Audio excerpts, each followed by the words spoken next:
தேர்தல் முடிந்து முதல் முறையாக தேர்தலில் எப்படி போட்டியிட்டோம் என்பது மட்டுமல்ல, எப்படி வெற்றி பெற போகிறோம் என்பதையும் மாவட்ட தலைவர்களிடமிருந்து கருத்து கேட்கும் கூட்டம் மரியாதைக்குரிய மாநில தலைவர் திரு அண்ணாமலை அவர்கள் தலைமையிலும், மரியாதைக்குரிய சுதாகர் ரெட்டி, மத்திய அமைச்சர் முருகன் அவர்கள் எல்லாம் கலந்து கொள்கின்ற அனைத்து ஆபீஸ் பேரர்ஸ், மாநில நிர்வாகிகள் கலந்து கொள்கின்ற கூட்டம் நடைபெற்று வருகிறது. பாரதிய ஜனதா கட்சி மிகுந்த உற்சாகமாக இருக்கிறார்கள்.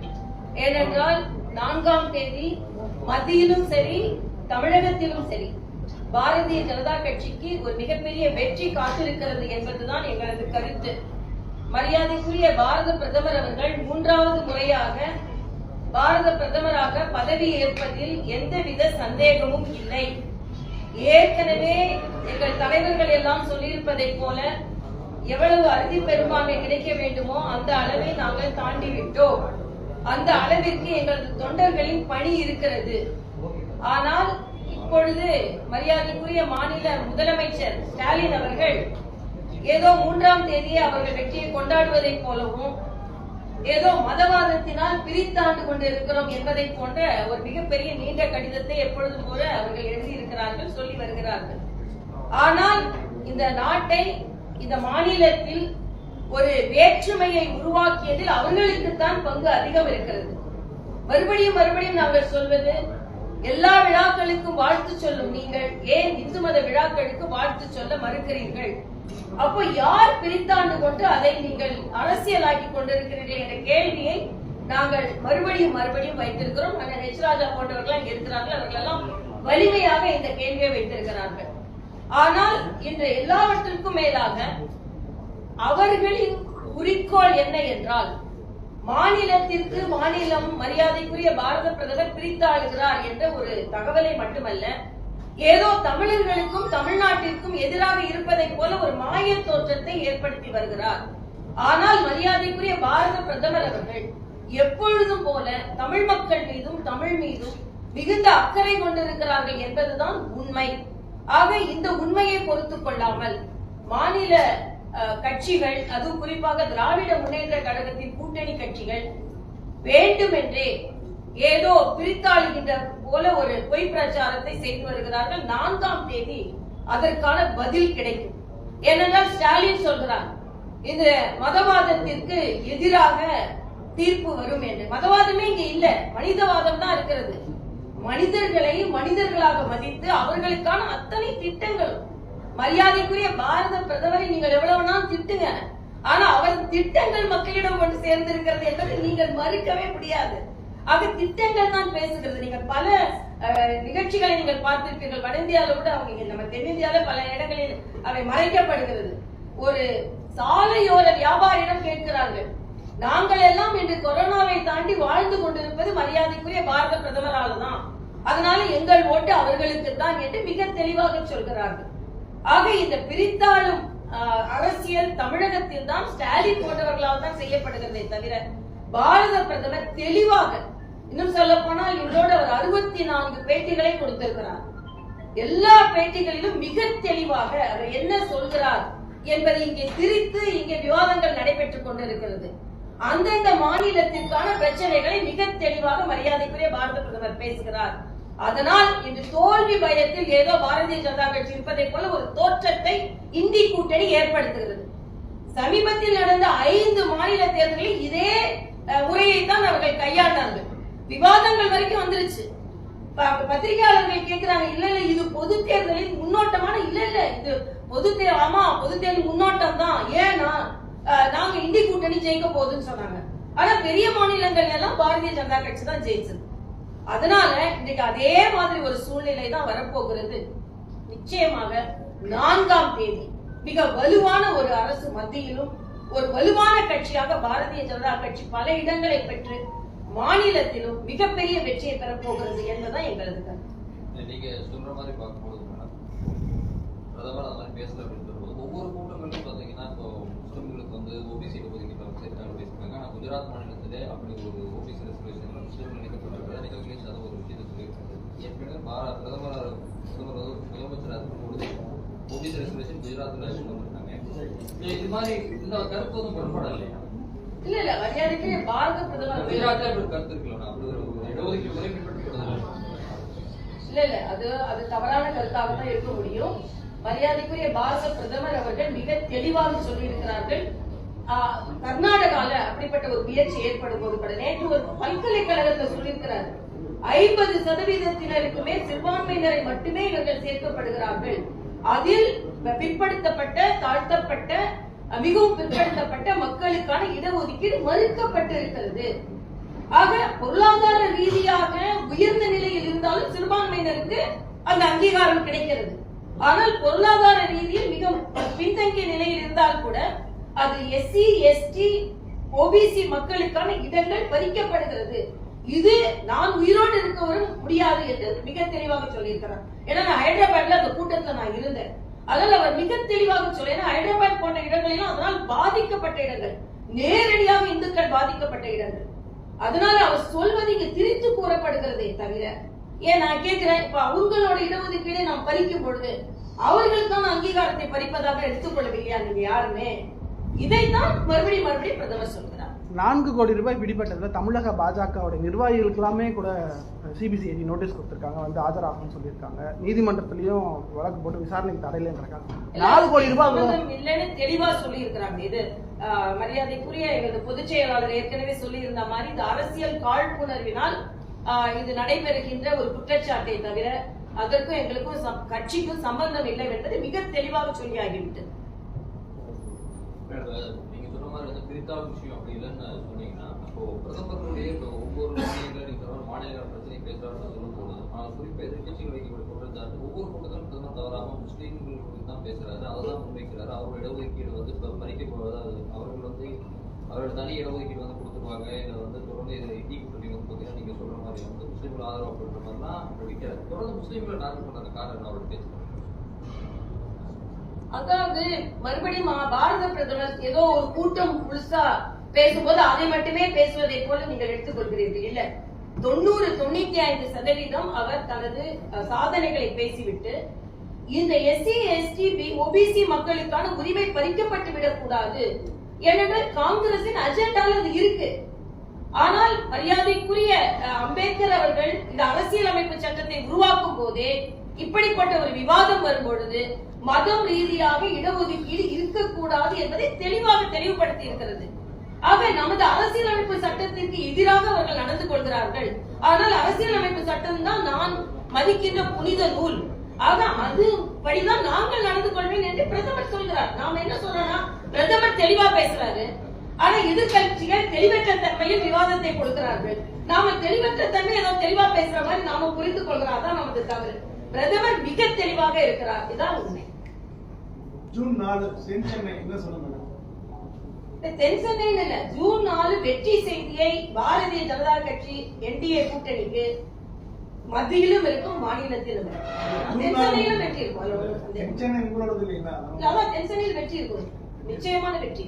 சப்போஸ் மேடம், சப்போஸ் அப்படின்னா கவர்னர் வந்து வெளியே வந்துட்டோம் அப்படிங்கிற ஒரு ஃபீல் ஏதாவது இருக்குமா? இல்ல, எனக்கு அந்த ஃபீலிங்லாம் ஒண்ணுமே இல்லை. நான் ரொம்ப மகிழ்ச்சியா இப்போ தாய் வீட்டுக்கு திரும்பி வந்த சகோதரி போல எங்க அண்ணன் கூட தம்பி கூட உட்கார்ந்துருக்கேன் நானு. அதனால எனக்கு அதுல ஏன்னா அப்படி கவலைப்படக்கூடிய அளவுக்கு தமிழக மக்கள் எங்களை வைக்க மாட்டார்கள் என்பது அது எனக்கு ரொம்ப தெளிவா இருக்கேன் நானு. அதனால அது மாதிரி நாங்க வந்து சிந்திக்கிறதெல்லாம் இல்ல. எண்ணி துணிக கருமம் தான், துணிந்த பின் எண்ணுவோம் என்பது இருக்குது. ஆனால் துணிஞ்சிட்டோம். ஏன் துணிஞ்சோம்னா எங்க கட்சி அந்த அளவுக்கு பலமாக இருக்கிறது மட்டும் இல்ல, பாரதிய ஜனதா கட்சி தொண்டர்களுக்கு எவ்வளவு மரியாதை கொடுக்கிறது என்பதுதான். துணிச்சலா ஒரு ஆளுநர் பதவியை விட்டுட்டு வரோம்னா தொண்டர்களுக்கு மரியாதை இருக்கிற கட்சிக்கு தான் அப்படி வர முடியும்.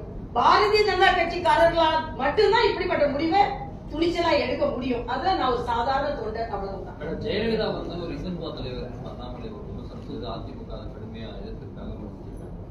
அவருடைய நீங்க ஜெயலலிதா இருக்கும் போது தன் மாநில தலைவராக இருந்திருக்கீங்க, அவர் இந்துத்துவ தலைவராக நிச்சயமா சொல்றேன். அவர் ஒரு இந்து மதம் மீது மிக ஆழ்ந்த நம்பிக்கை கொண்ட ஒரு இந்துத்துவ தலைவர் தான்.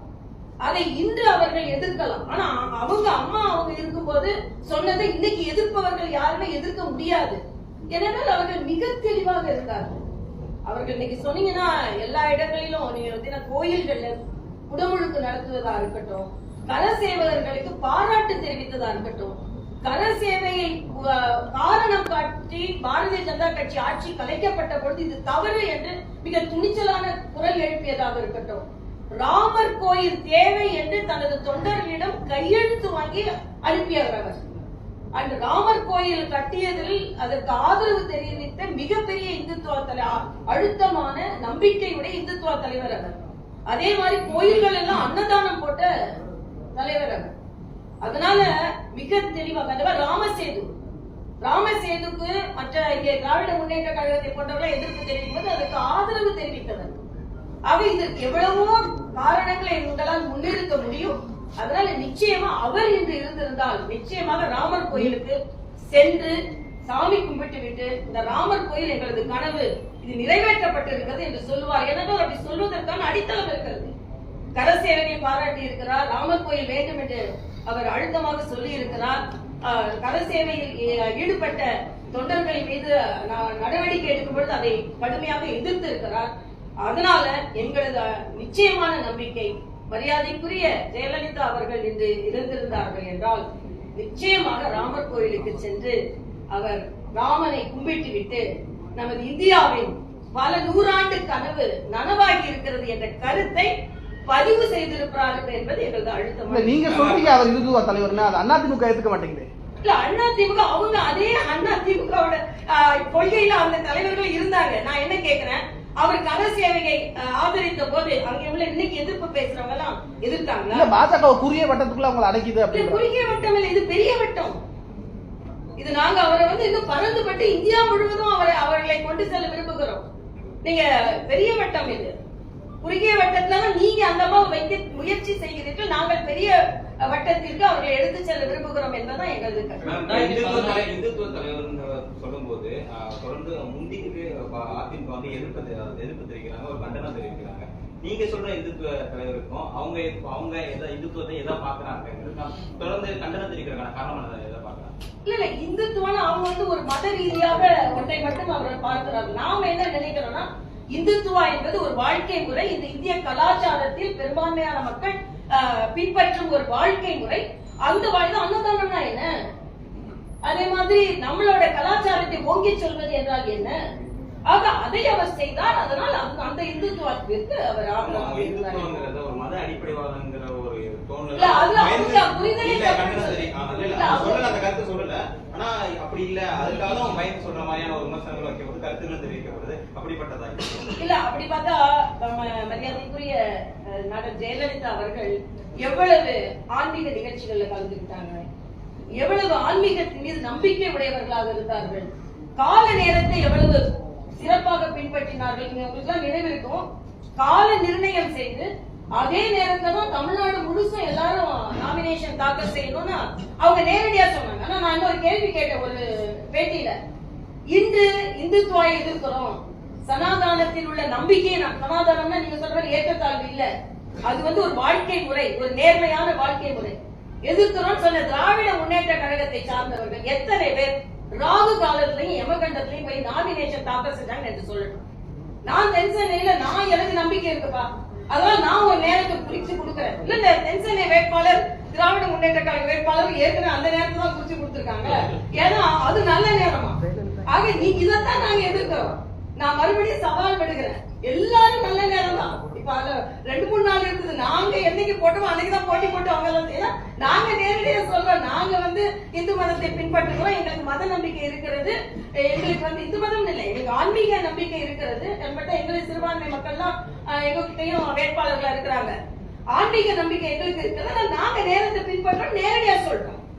ஆனா இவங்க நாங்க எங்களுக்கு நம்பிக்கையே இல்லை, நாங்கெல்லாம் பகுத்தறிவுனால ஏதோ மத நம்பிக்கைக்கு எதிரானதுன்னு பேசிக் கொண்டிருப்பவர்கள். நல்ல நேரம் பார்த்தா நீங்க செய்றீங்க.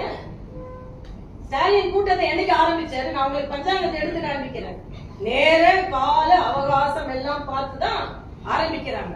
இத நான் சவாலாவே விட முடியும் என்னால.